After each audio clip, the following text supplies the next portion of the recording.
haleluya haleluya, kuko yari afite kwizera muri we.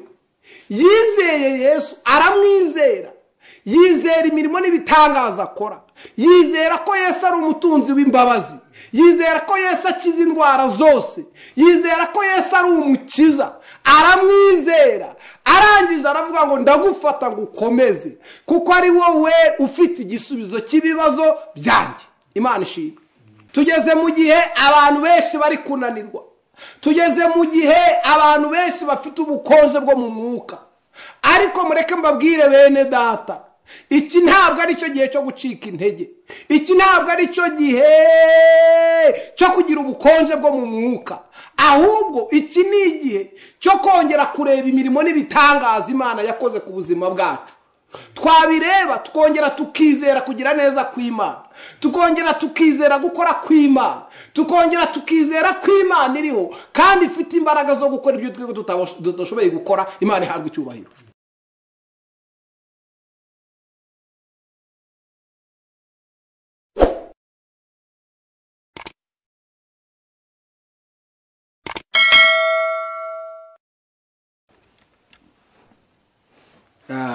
Murakoze cyane.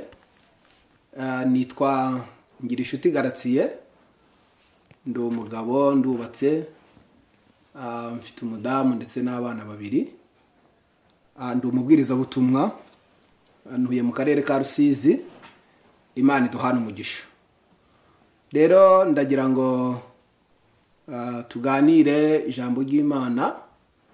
Imana yashyize ku mutima, ijambo rimaze mu iminsi riri ku mutima wanjye, ndagira ngo turiganireho.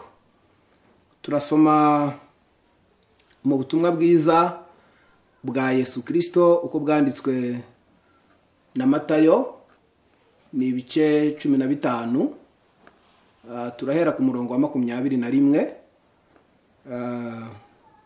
turageza ku murongo wa 28. Dusome mu izina rya Yesu. Aravuga ngo Yesu akiza umukobwa w'umunyakananikazi.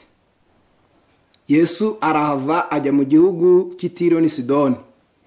Umunyakananikazi aturuka muri icyo gihugu arataka cyane ati, Mwami mwene Dawidi mbabarira, umukobwa wanjye atewe n'abadayimoni cyane. Ntiyagira icyo amusubiza. Nuko abigishwa be baramwegera, baramwinginga bati, musezerere kuko adutakira inyuma. Arabasubiza ati, sinatumiriwe abandi keretse intama zazimiye zo mu muryango wa Isiraheli. Nawe araza, aramupfukamira, aramubwira ati, Mwami ntabara. Aramusubiza ati, si byiza kwenda ibyo kurya by'abana ngo mbijugunyire imbwa. Nawe ati, ni koko Mwami, ariko imbwa nazo zijya ubuvungukira bugwa buvuye ku meza ya ba nyirazo. Maze Yesu aramusubiza ati, mugore, kwizera kwawe ni kwishi, bikubera uko ushaka. Umukobwa we ahera ko arakira. Amen. Reka dusenge. Urakoze cyane Mana, turagushimiye kuko uri Imana ishoboye byose, kandi turagushimiye ko uri Imana itegeka byose. Turakuraritse kugira ngo uzubane natwe, iri jambo ryawe rigira umumaro mu mitima y'abaryumva, kandi iri jambo ryawe rihembura imitima ya benshi. Umwuka wera akora umurimo we kugira ngo ijambo ryawe ryamamare hose. Urakoze ko wumvishe gusenga kwacu, tubisabye tubyizeye byose mu izina rya Yesu. Amen. Ndagira ngo tuganire iri jambo nahaye intego ivuga ngo izere Yesu, umufate umukomeze, niwe ufite igisubizo cy'ibibazo byawe. Izere Yesu, umufate umukomeze, niwe ufite igisubizo cy'ibibazo byawe. Imana ihabwa icyubahiro. Twumvishe aya magambo, ni ikiganiro gikomeye, ikiganiro cyakoze ku mutima wanjye. Ikiganiro nibajijeho ibintu byinshi bitandukanye. Uyu mugore yari afite umwana w'umukobwa yari yararwaye, yaragerageje kumuvuza, yaragerageje kugira ngo arebe ko uyu mwana we yakira, birananirana, biranga. Aza kumva amakuru, abwirwa amakuru ko Yesu ashoboye ibintu byose, abwirwa amakuru ko Yesu akiza, abwirwa amakuru ko Yesu atabara, abwirwa amakuru ko Yesu ari ufite imbaraga n'ubushobozi bwo gukiza uyu mwana akaba muzima. Uyu muntu wamubwiye amakuru yamubwiye amakuru afatika, amubwira amakuru, amuha ibimenyetso bifatika. Impamvu uyu mugore yari umunyamahanga, umugore yari umunyamahanga, yari umugirikikazi, ntabwo yari wo mu bwoko bwa Isiraheli. Amubwira amakuru ya mbere baramubwiye ngo Yesu ni umutunzi w'imbabazi. Haleluya! Yesu ni umutunzi w'imbabazi, agira imbabazi. Ati hari umurwayi bazanye bamuhetse, azarembye, azababaye, baramuzana ngo Yesu amubonye, icyambere yabanje kumukorera, yabanje kumubabarira ibyaha. Arangije kumubabarira ibyaha, akora ikindi gitangaza gikomeye, aramubwira ngo haguruka wikorere uburiri bwawe utahe. Ayo makuru arahari, ayo makuru arizewe. Arongera aramubwira ati kandi hariya hirya mu mudugudu i Kaperinawumu hari umurwayi wari uhari. Uwo murwayi yari afite uburwayi bukomeye, yari afite uburwayi buruhanije, yari afite uburwayi bwari bwaraburiye umuganga. Ariko Yesu ahageze, aleluya aleluya, ahageze uwo murwayi aramukiza, aba muzima. Uwo murwayi arahari, yarakize, ayo makuru arizewe, arahari, arafatika. Arongera aramubwira ati kandi Yesu yagiye mu mudugudu hariya kwa Lazaro. Lazaro yararwaye, atuma kuri Yesu. Baramubwira bati Lazaro ararwaye, ararembye, ngo Yesu arasibira, amara iminsi 4 atarahagera. Lazaro ararwara, araremba, ageza n'igihe cyo gupfa. Baramushingura, bamara iminsi 4 bari ku kiriyo, barira, bafite umubabaro ko umuntu yabavuyemo. Bati Yesu aje, ahageze, ahamagara Lazaro wari uri mu gituro. Lazaro arazuka, arahari, Lazaro ni muzima. Ayo makuru arafatika, ayo makuru arizewe, ayo makuru arahari. Ati Yesu niwe wabasha kugukiriza uwo mwana akaba muzima, Imana ishimwe. Bakomeza kumubwira amakuru akomeye y'imirimo n'ibitangaza Yesu yakoze. Aramubwira ati hariya ku kidendezi Betesayida hari umurwayi wari umaze imyaka 38.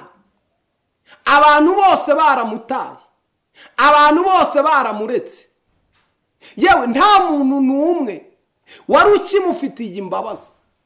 Ariko Yesu ahageze, amenya ko wa murwayi ngo amaze igihe kirekire arwaye, amenya ko amaze igihe kirekire afite ubwo buribwe, afite ubwo bubabare, araho ku kidendezi.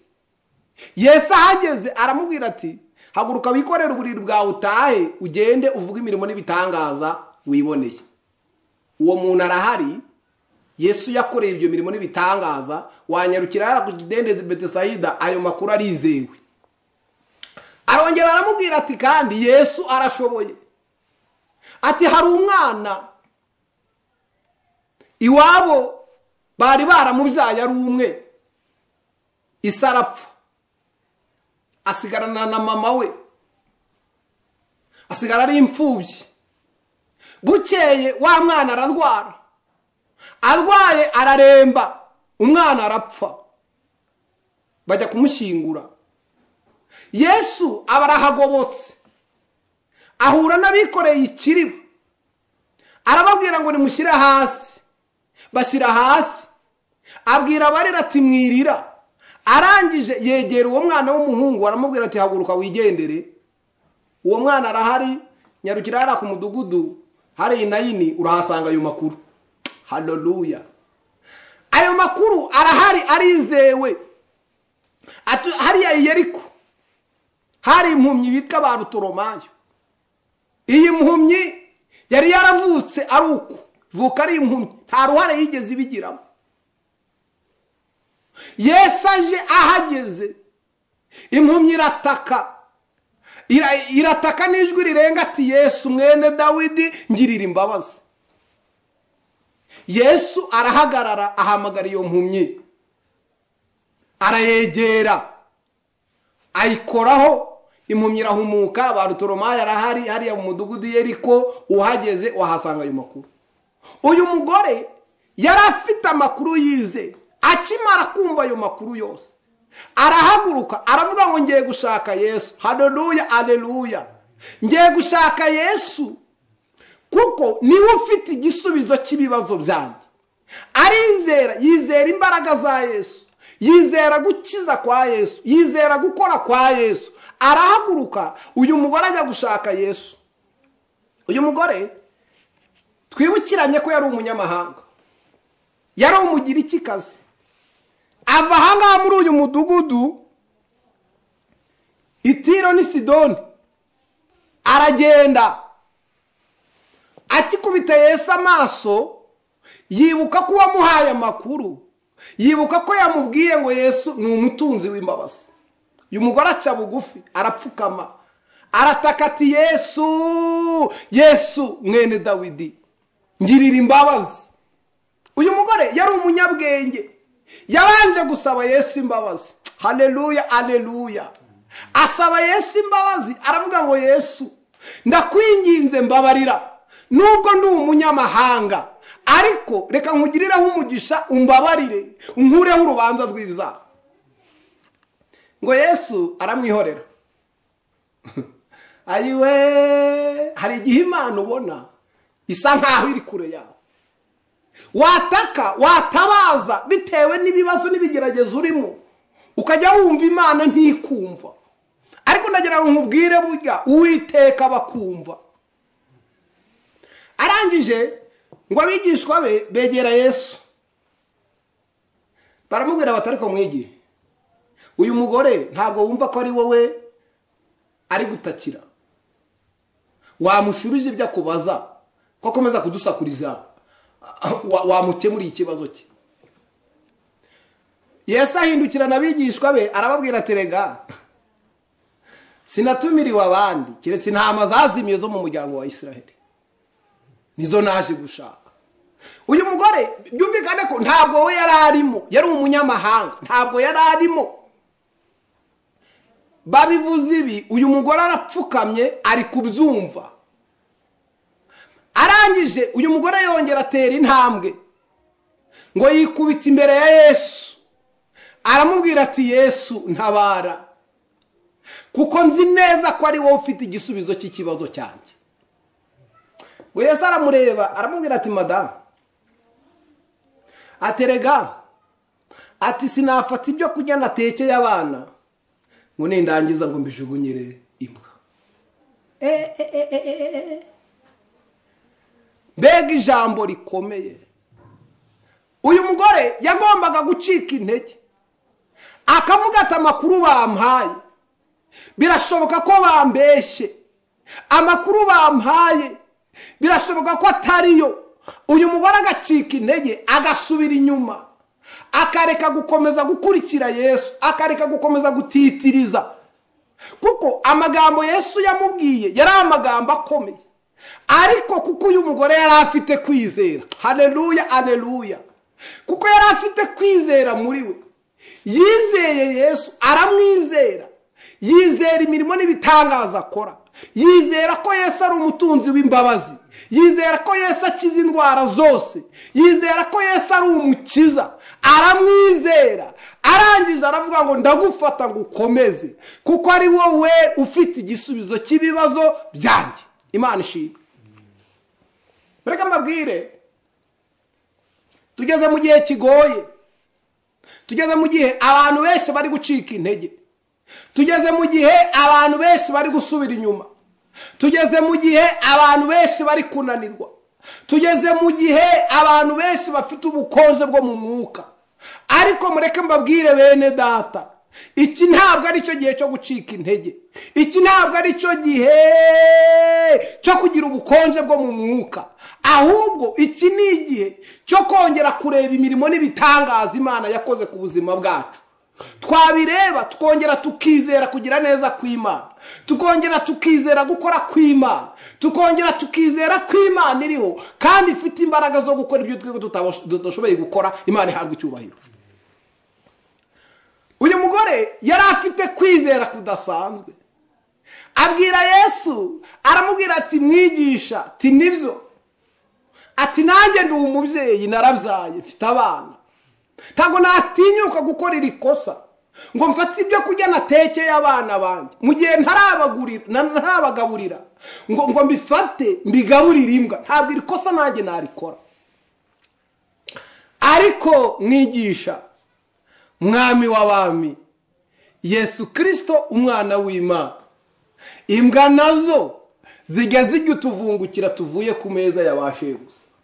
Yaramubwiye ngo ngewe mputwo tuvungukira, ndabizi ndi umunyamahanga, ariko reka nkugirireho umugisha mbona imbaraga zawe, reka nkugirireho umugisha mbona igitangaza cyawe, reka nkugirireho umugisha mbona ubutabazi buturutse kuri wowe, reka nkugirireho umugisha nanjye mpabwe kuri ibyo byo kurya byawe, mba kuri utwo tuvungukira. Ndizera ko utwo tuvungukira hari ikintu gikomeye turi bukore.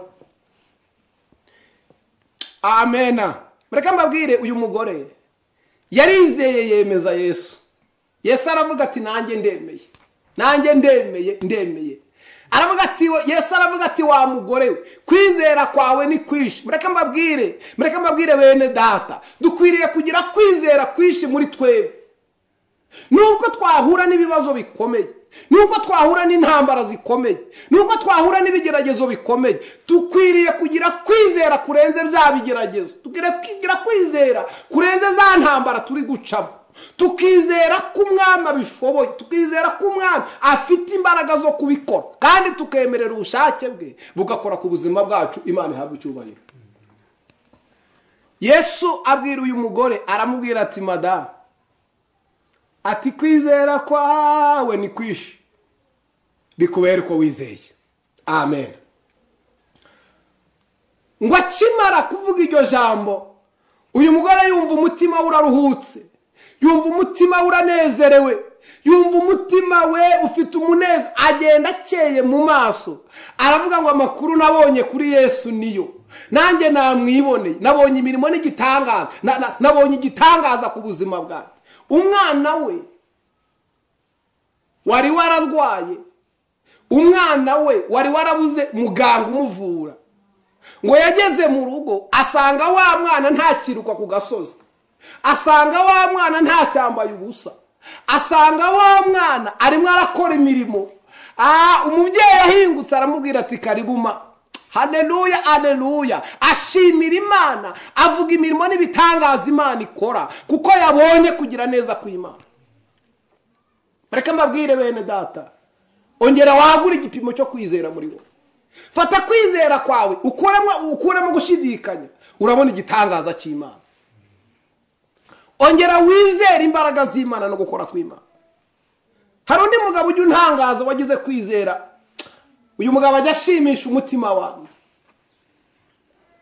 Ngo yari umugabo ukomeye, yari afite abasirikare ayobora,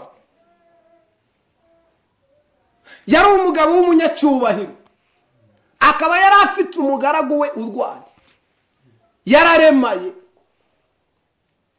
Ngo yegera Yesu, haramubwira ati mwigisha, mfite umugaragu wanjye ararwaye, arababaye, arataka, Bibiliya itubwira ko uyu mugabo ngo yari umugabo mwiza, yari umugabo witonda, ndetse ngo yubatse n'isinagogi, yubatse urusengero bajyaga basengeramo.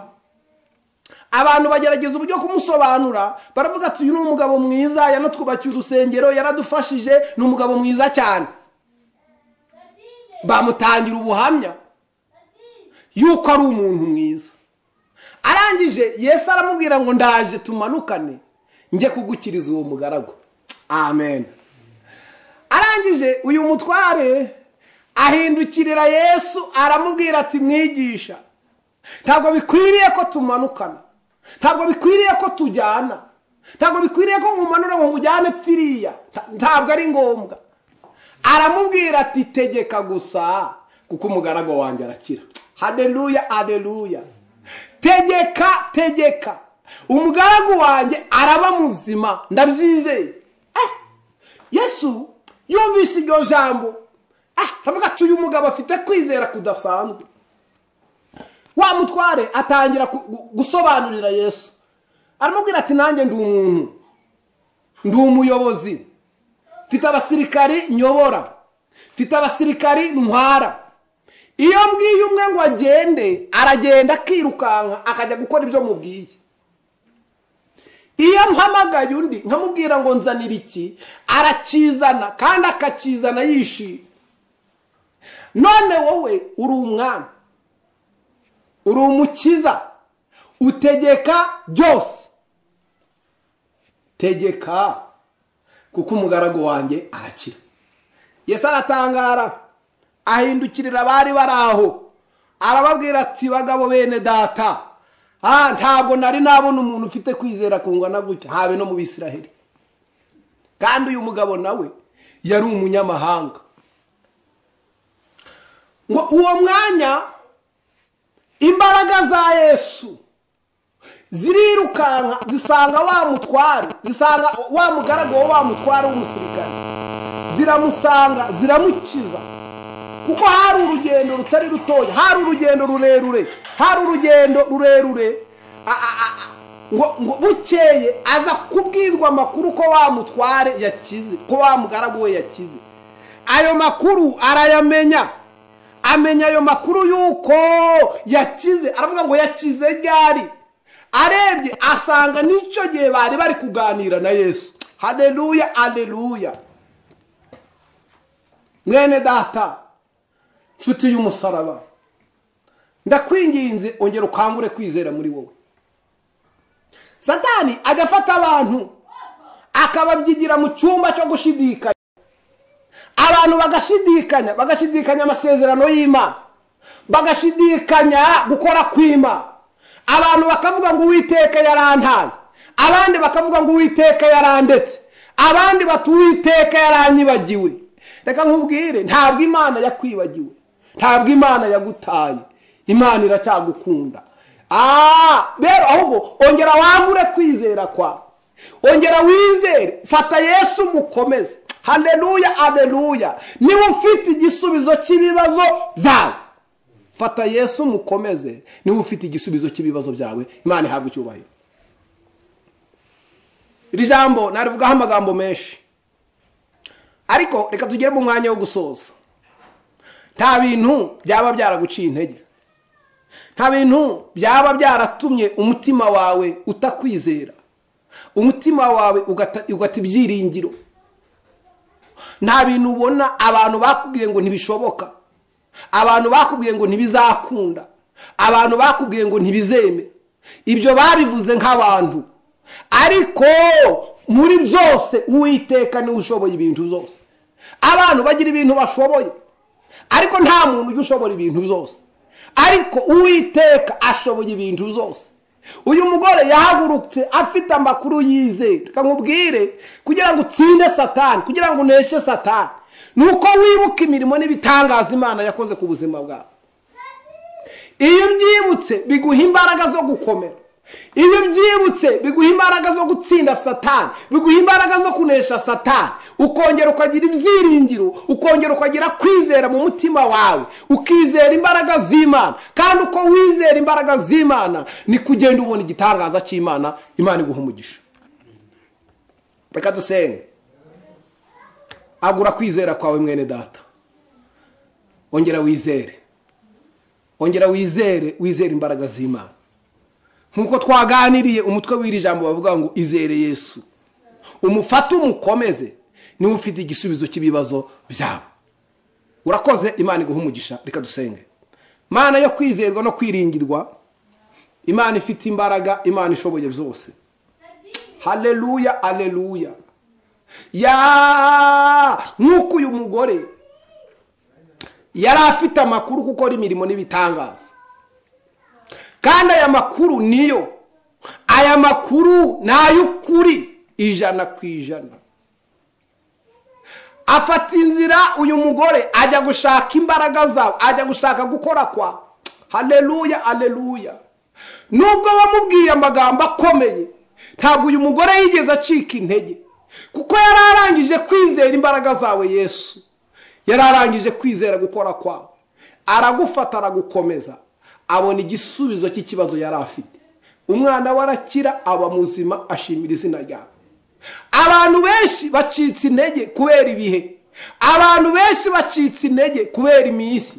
Hari ibyo babona bakabona bikomeye, hari ibyo babona bakabona bigoye, ibyo bigatuma benshi basubira inyuma bakajya gukora ibyaha. Ariko aya masaha Mana, ongerera abantu kwizera, bongere bakwizere, bongere bakwiringire, bagufate mu byago no mu makuba, bagukomeze. Uzatabara, ntabwo ujya utetereza abakwisunze. Abagufasha bakagukomeza bahabwa igisubizo cy'ukuri, kandi bahabwa ubutabazi buturutse kuri wowe. Fasha umuntu wese wumva iri jambo, umugirire neza, umuhe umugisha, uhembure ubuzima bwiwe, uhembure ubugingo bwe, umubere igisubizo cy'ibibazo bye. Urakoze ko wumvishe gusenga kwacu, tubisage tubyizeye byose mu izina rya Yesu. Amen. Imana ibahe umugisha. Amen.